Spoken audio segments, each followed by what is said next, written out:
What's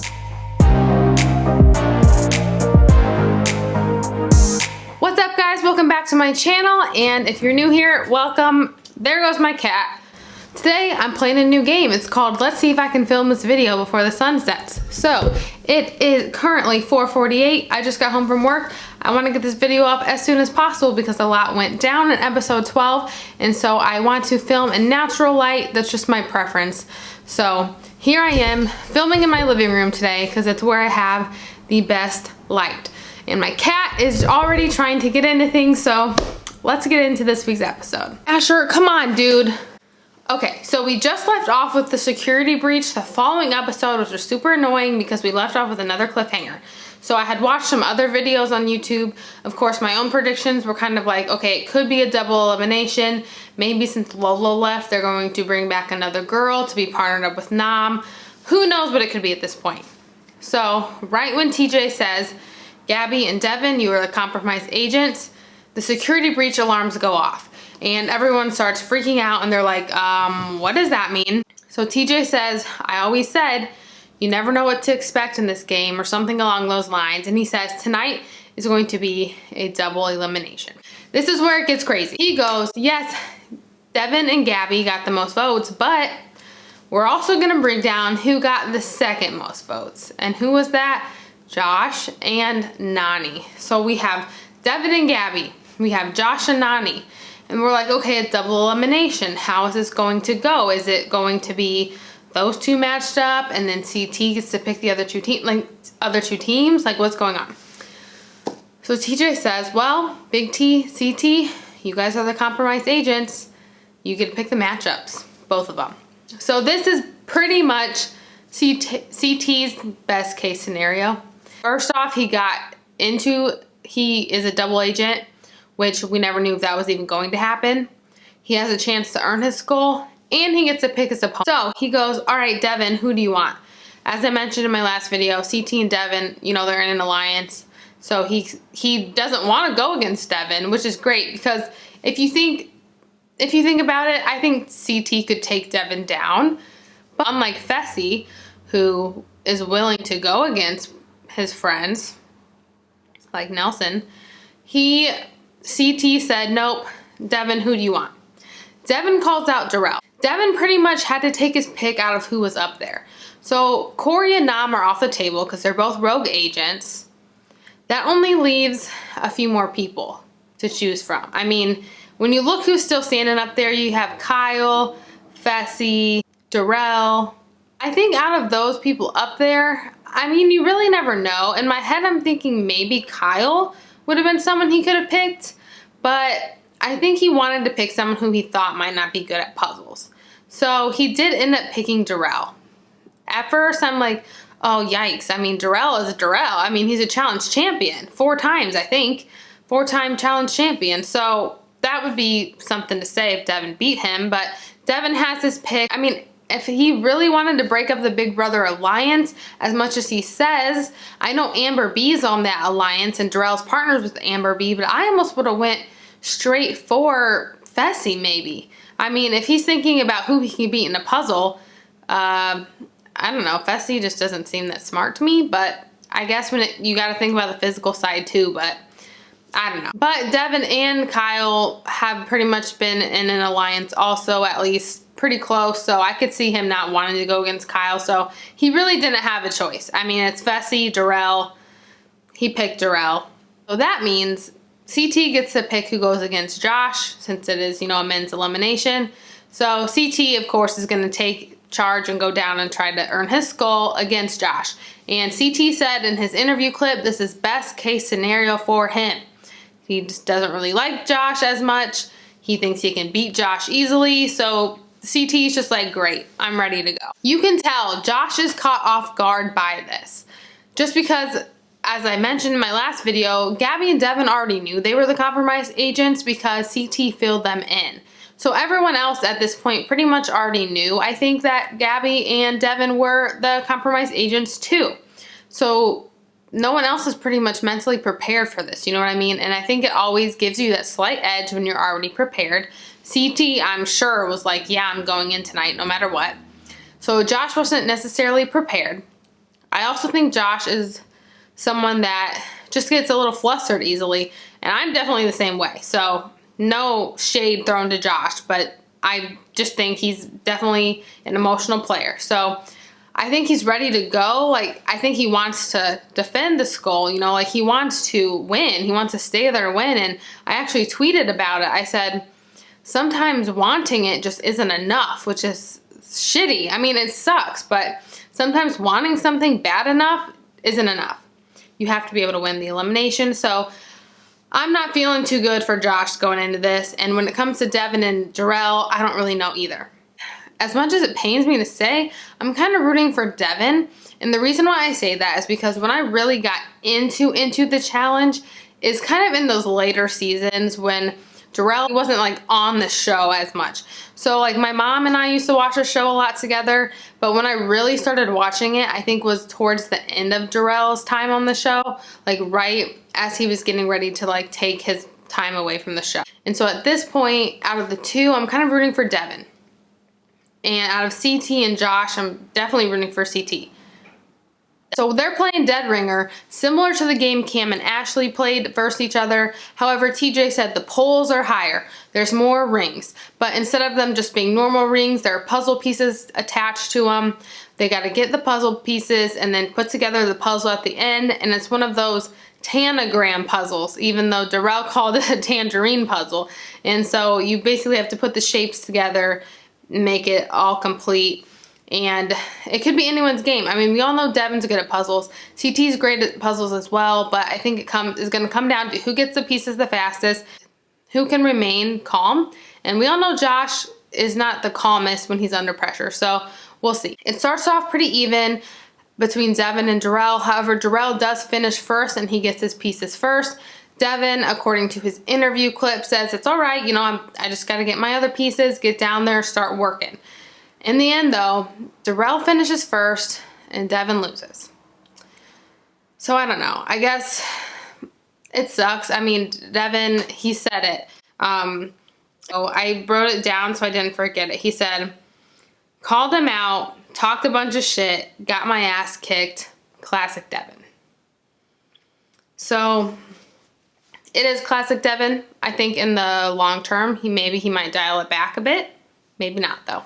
When it comes to Josh and CT, a little bit different. CT really gets the rhythm down a lot faster than Josh by collecting those puzzle pieces, and then once he gets to the puzzle, he just flies through it. It's pretty much just a blowout. CT dominates and CT wins. CT and Darrell as the winners. I just wanted to breeze through that quickly. I'm sure you watched it, but we have those two coming out on top. Ironically, Devin and Josh are both the losers, so as TJ said, maybe they'll get to know each other on the long flight home. If you watch the Challenge Aftermath show, I usually watch it on YouTube like the next day. Josh said and Devin said they got to know each other. They actually talked it out. They stayed in like the same hotel room while they were waiting to fly back home. They kind of just realized, you know, they were being pretty petty. They maybe this was all their fault. By being so petty, it put targets on their back. And they seem to at least be on decent terms right now. So that was definitely interesting to see. And I definitely don't have any bad blood. I know before I definitely said I do not like Josh. And I even at one point said I don't like Devin. But my views have changed. I actually like Devin now. And Josh is okay. This is the point where everything changed and Twitter freaked out and I freaked out because CT's making it seem like, oh, what am I supposed to do? And, you know, if you win, you get to pick a new partner if you want to. And I'm thinking in my head, okay, well, CT is obviously going to pick a new partner. And I think part of the reason he feels conflicted is because him and Big T formed this bond. And he's talking about winning for his son. So I'm thinking in my head, like, oh, his son might say he's, like, mean if he leaves his partner. So I'm thinking, like, CT has talked about this maybe being his rebuilding season. So maybe he would be okay going home empty-handed, knowing he just played a good game, like good character, like for his son. Like, you know, I did this, I played it nice, I played it cool. So when TJ asked him, what does he do? He starts acting like a freaking lunatic. Cam, I want Cam, get down here, I want Cam. And you can see Big T's face she's just like appalled the way he's screaming, like, Cam, get down there. I can't even read Cam's facial expression. It almost seems like she's like, I can't tell if she's shocked or if she's happy and she's trying not to show it because she maybe wanted to be with CT, because she did in the beginning, but now I don't know. And Big T's just so upset. I really think CT went about that the wrong way. I mean, I figured he was gonna leave her because in the preview clip for the rest of the season, it showed her saying, you lied to me. So, I mean, I expected it, but I did not expect him to act that way. So let me know your thoughts about that. And then all this partner switching goes around. So CT picked Cam. So now Kyle needs a partner. So now Kyle gets to choose someone. Kyle picks Nani because her partner Josh just got eliminated. Kyle and Nani were partners way back at the beginning, so now they're reunited. But now Corey and Nam are still rogue agents, so since Corey was rogue first, he gets to pick. He picks Gabby since her partner Devin just lost, and that leaves Nam and Big T partners. So this whole switcheroo just happened. Crazy nonsense. They get back to the house. Kyle's heated. He kind of starts talking crap to CT, like, you're a piece of shit, you suck. But he's also being kind of dramatic, like, I had a queen on my team and now I've lost her. Typical Kyle. Then Leroy even mentions, like, in one of his confessionals that he didn't even trust Kyle. So I'm wondering if Leroy's actually low-key happy that Cam's with CT now. Nani doesn't seem to be too happy that she's back with Kyle. She thinks Josh is way more supportive of a partner. She's saying if she ends up earning a gold skull, she's gonna pick Fessy. And it's interesting because when they were all hanging out in the like hot springs, Anissa and Nani were like really hanging out. So I don't know if they're like really close, but I'd be like, Anissa, you better watch out because Nani's about to steal your partner. Then CT finally tries to talk to Big T, and I'm thinking like, okay, dude, you just need to own up. You need to apologize. You know, let her say what she needs to say. Just apologize. Say like, I really went about that the wrong way. It started going off okay. He really started building her up. Like, you know what? I'm proud of you. You did this season. You really showed what you're made of. You came out of your shell. You're proving it to yourself. And then he goes, you're just not ready for the final. And I'm like, why would you say that to somebody? Because that would really make me upset. But like I already said, I'm an emotional person. So then she really went off and she's just like, why would you talk to me like that? I really thought we were partners. I thought we were friends. And she even told other people, and she said it in the Aftermath show too, she thought CT was genuinely like excited to be her partner from the beginning. So she just feels blindsided by the way he's been acting and realizes that it's kind of all been a show and that he never really wanted to be her partner. So this whole apology didn't go over so well, and they're just really not on good terms. So sounds like Big T is going to be targeting CT in the near future and beyond. Finally, we get some word about Nam's back. He had tried to go to the hospital to get an injection, maybe like a cortisone or steroid injection, something like that. However, I was wondering if maybe he had like a herniated disc. They didn't say. They just said he went and got an injection. Did they not do an x-ray, MRI, what? Didn't give us any clue yet at this point. So I'm just like, it just doesn't seem good. So I'm like, I don't know. He got an injection. We'll see what happens. But then it's time for the challenge. They were not expecting it because it's nighttime now. I guess usually challenges happen during the day. So there must be, I wonder if there's like a designated challenge day where they have challenges. Like if it's like, oh, every other day we have a challenge, or I don't really know how the timeline works in Challenge World, do you know what I mean? But they were expecting a challenge that day. It didn't happen until nighttime. The challenge activated signal goes off. They all get transported to this warehouse. TJ says, get ready for a night of hell, a night of torture. You got to survive the night. This is where we find out that Nam is actually medically unfit and he is not able to continue in the game, leaving Big T to be the rogue agent, which is crazy because when you think about the previous challenge, her and CT won the daily challenge and now she's the one left without a partner. So I can definitely see how she's like so frustrated with this whole situation. But I'm so pumped for this challenge because it sounds like it's kind of like an escape room combined with some weird like eating challenges.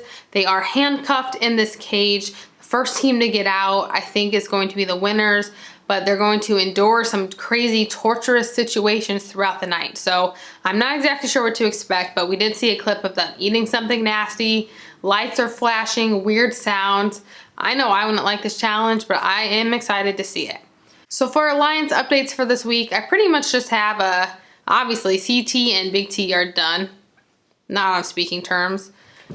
Big Brother has lost a member, Josh, but they're just down one number, so I don't really think that's anything too crazy.